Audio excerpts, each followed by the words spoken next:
छोटी छोटी बातें कुछ ऐसी होती हैं कि जो हमें ध्यान में रखने की ज़रूरत है। ये हमारे दिनचर्या में बहुत ही ज़रूरी है, हमारे जीवन में। हालेलुया।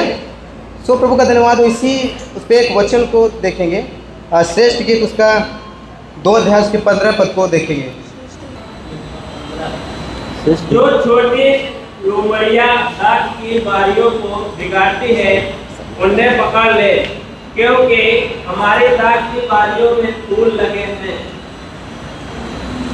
हालेलुया। जो छोटी लोमड़ियाँ हैं उनको क्या कर लें? पकड़ लें, क्योंकि दाख की बारी में क्या लगे हैं? फूल लगे हैं।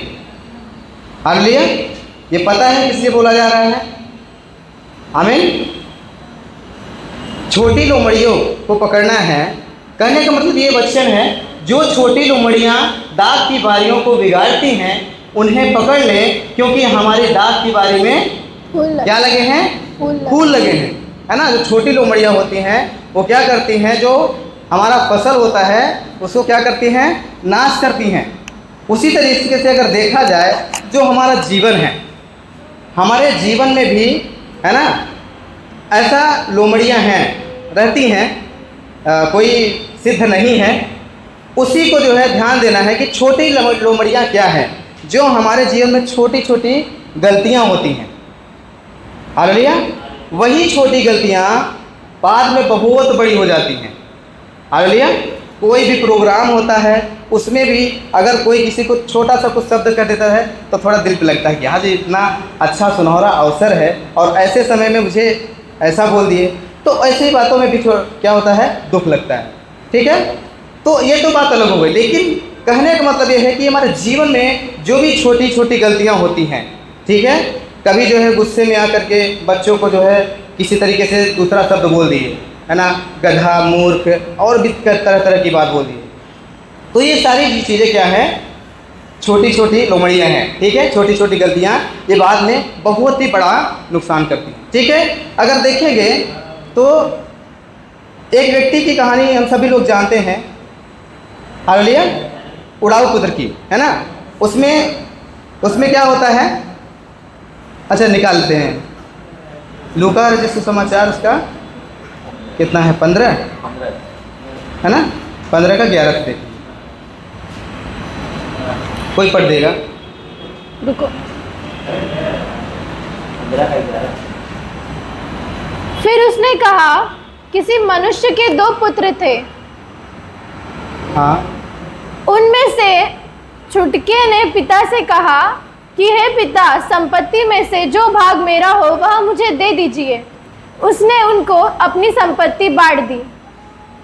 ओके, यहाँ पर देखेंगे तो एक व्यक्ति है, उसके 2 बेटे हैं, एक बड़ा है, एक छोटा है। ठीक है, लेकिन छोटे की गलती क्या थी?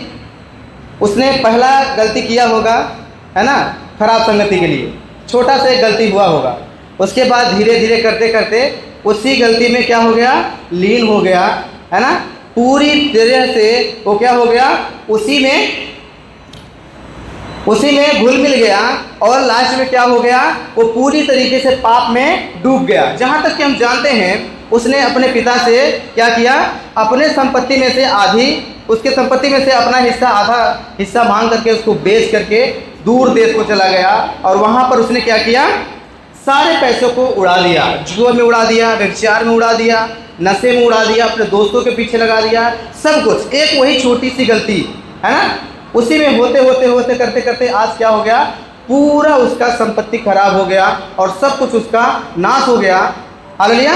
उसके पिता से भी रिलेशन खराब हो गया, सब कुछ काफ़ी दूर हो गया, यहाँ तक कि वो परमेश्वर से भी क्या हो गया? दूर हो गया। हालांकि अगर देखा जाए तो यहाँ पर अगर देखेंगे तो एक बाप का जो हृदय है, एक पिता का जो हृदय है, बहुत ही अनमोल है। क्या है?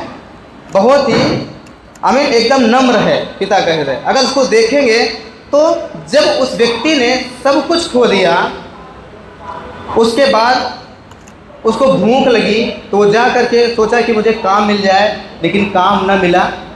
एक छोटा सा काम मिला भी, सुअर चराने का, तो ये हुआ कि चलो ठीक है, इसमें से 2 रोटी मिल जाएगी, लेकिन उसको भी वहाँ पर भी रोटी, वचन लिखा है कि वहाँ पर भी रोटी उसे नहीं मिला, बल्कि जो सूअर को डाला जाता है उसको खाने के लिए सोचा।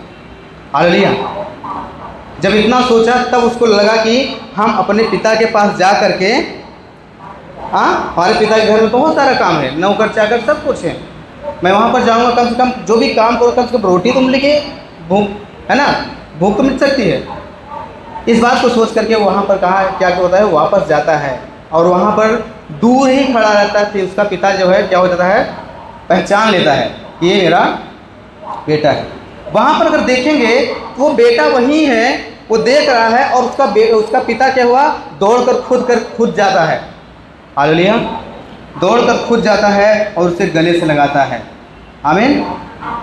और घर पे ले आकर के उसके लिए क्या करता है, बड़ा भोज प्रबंध करता है, उसको अच्छा कपड़ा पहनाते हैं, यहाँ तक कि अपना अंगूठी उतार करके, रिंग उतार करके उसको खुद क्या कर देता है, पहना देता है।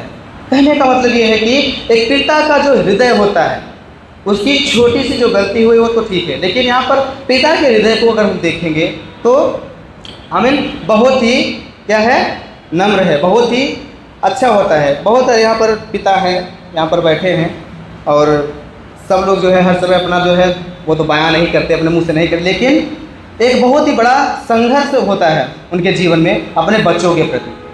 हालेलुया। बच्चों के प्रति बहुत ही बड़ा संघर्ष होता है और इसलिए बच्चों को भी चाहिए कि अपने पेरेंट्स के प्रति वफादारी का जीवन जिए। हालेलुया।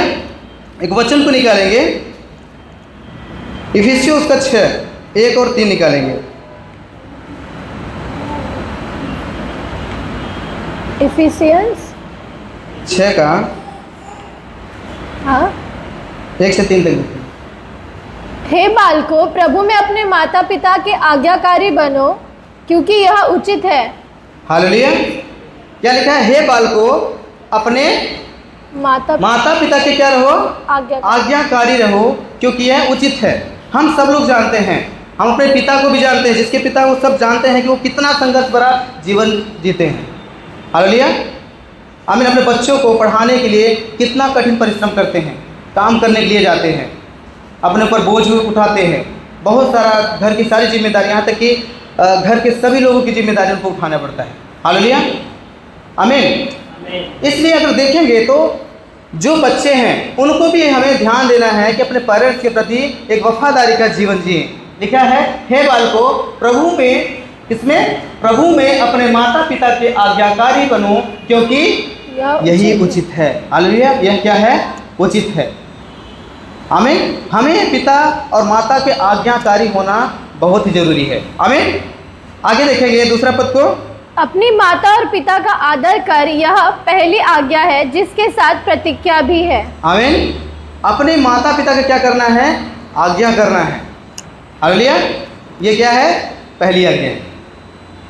आमीन। जो बच्चे होते हैं वो अपने से ऐसे ही नहीं बढ़ते। हालेलुया। ऐसा नहीं कि उसको खींच तान करके बड़ा किया जाता है। आमीन। हालेलुया।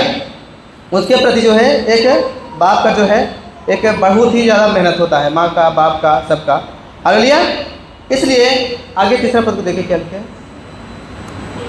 कि तेरा भला हो और तू धरती पर बहुत दिन तक जीवित रहे। आमीन। यदि हम माँ बाप का आज्ञा करते हैं, अपने पेरेंट्स का आज्ञा करते हैं, जिसमें माँ बाप नहीं है, भाई है बड़ा, उनका भी आज्ञा करना जरूरी है, क्योंकि उनका भी जीवन वैसे ही होता है, एक माँ बाप के जैसा ही उनका जीवन होता है और वो क्या करते हैं, संभालते हैं। हालेलुया। तो कहने का मतलब यह है कि एक पिता रूपी हृदय बहुत ही नम्र होता है। हमारा परमेश्वर एक पिता जो संसार का पिता है, आमीन, उसने क्या किया, अपने बेटों को दूर से खुद दौड़ करके गया। कहाँ गया, उसके पास गया, अपने गले से लगाया। हालेलुया। ये हमारे शारीरिक पिता है। आमीन। लेकिन हमारा जो परमेश्वर पिता है, जिसने हमें बनाया है, जिसने हमें रचा है, हालेलुया, वो कितना महान है। आमीन। वचन कहता है वो हमारे साथ हमेशा रहता है, वो हमें दुखी नहीं देखना चाहता। आमीन। इसलिए हमारा भी एक दायित्व होना है, एक जिम्मेदारी होनी है, एक व्यक्तिगत जिम्मेदारी को हमें ध्यान में रखना है कि हमें भी परमेश्वर के प्रति अधीन रहना है, एक वफादारी का जीवन जीना है। हालेलुया।